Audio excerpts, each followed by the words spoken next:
Ayan na po mga kapatid yung ating ipinunlang lettuce na different varieties. Ayan po ay siya ay nasa 21 days old at ating ita-transfer na po siya sa kanyang grow box.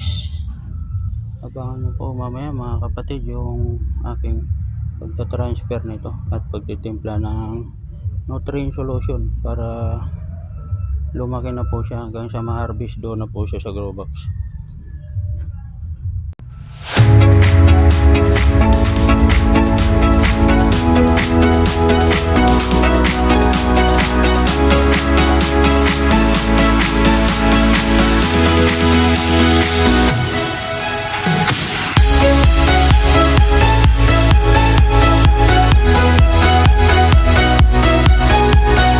Ayan mga kapatid, yung pang transfer natin na mga punla na lettuce 21 days.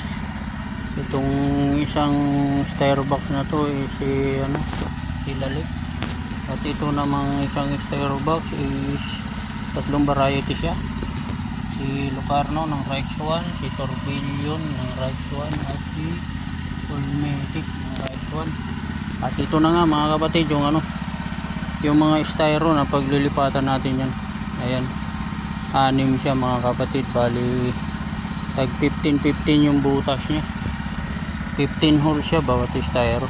Dapat na styro 60 30, bali 90 holes ang styro natin mga kapatid.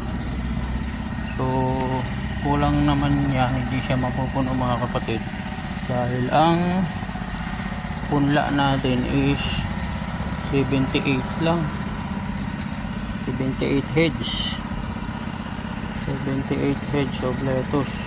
Ayan, 78 heads of lettuce kasi 80 dapat siya mga kapatid. Ayan, hindi tumubo tag isa. So yung seeds naman na na-order ko sa online mga kapatid is good naman siya, halos 99.9% yung germination niya.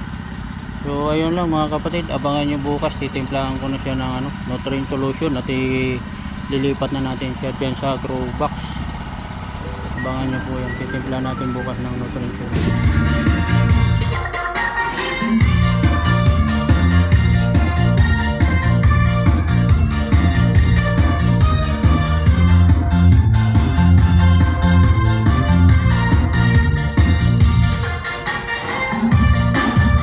Ayan, magandang umaga mga ate, kuya, bunso, mga kapatid. Ayan na po yung ating mga gagamitin sa pagtitimpla natin ng nutrient solution para dito sa ating mga punlang lettuce. At itatransfer na natin dyan sa grow box. Ayan, abangan nyo po yung aking pagtitimpla. Meron po tayong chelated iron, yung Nutri-Hydro na A and B, saka sa gagamit din tayo ng pH down dahil pag mataas yung pH ng tubig natin, kailangan natin ng gamitan siya ng pH down.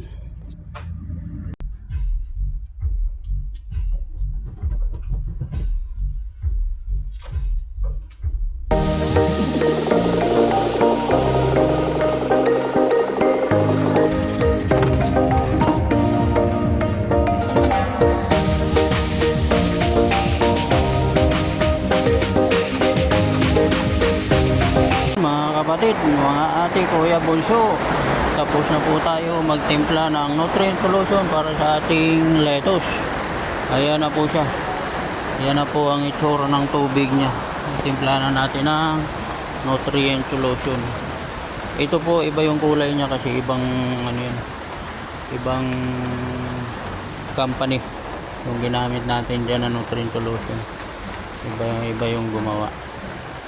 Ayan, so ayan na, lilipat na tayo.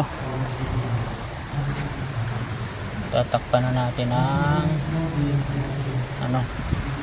tatakpan na natin yung styro natin mga kapatid. Ganyan siya.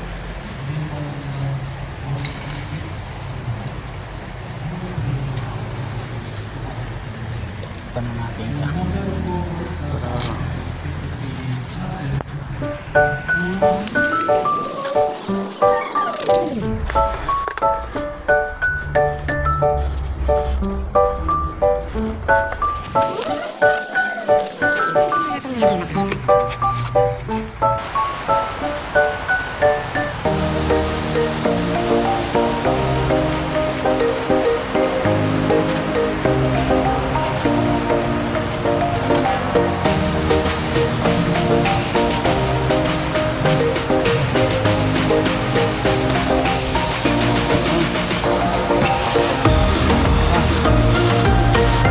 Dapat na tayo ng lalik. Lalik muna ang idilig. Ganyan lang yan mga kapatid. I-shoot mo lang yan dyan sa butas. Shoot lang natin yan dyan sa butas.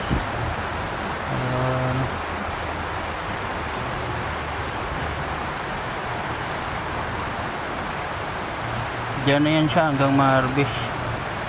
Yan. Dalawa.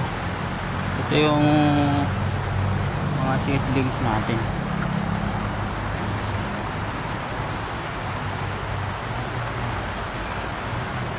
Yan, ganyan lang yung paglalagay niya.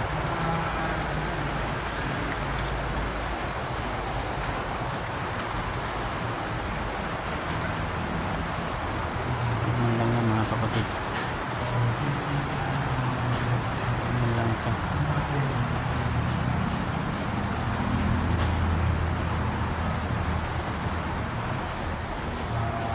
So 15 holes po ito mga kapatid. 15 holes.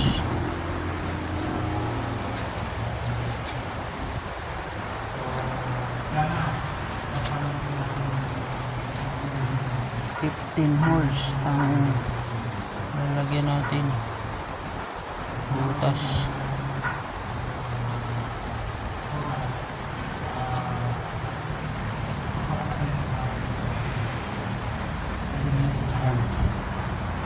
Ganyan lang yan siya mga kapatid. Diyan na yan siya hanggang sa lumaki siya.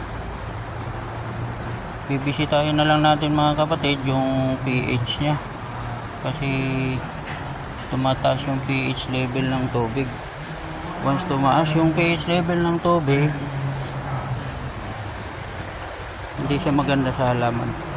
Maaaring mamatay yung lettuce natin. Hindi siya lalaki. Kaya kailangan bantayan yung pH level ng tubig niya. Kaya siya na lang. So ayan, tutuloy-tuloy lang natin yan mga kapatid hanggang matapos. Ayan na po siya mga kapatid, nailipat na po natin lahat ng ating punlang lettuce sa kanyang grow box. Ayan, diyan na po yan siya lalaki mga kapatid. Diyan na po yan sila lalaki sa kanya-kanyang grow box. Bawat butas ng grow box is 15 holes. Meron naman butas na iba, dalawang styro is 19 holes mga kapatid. So ayun yung mga ginamit nating nutrient solution. Ayan na po sila lahat mga kapatid. Bali 5 styro yung napunla natin.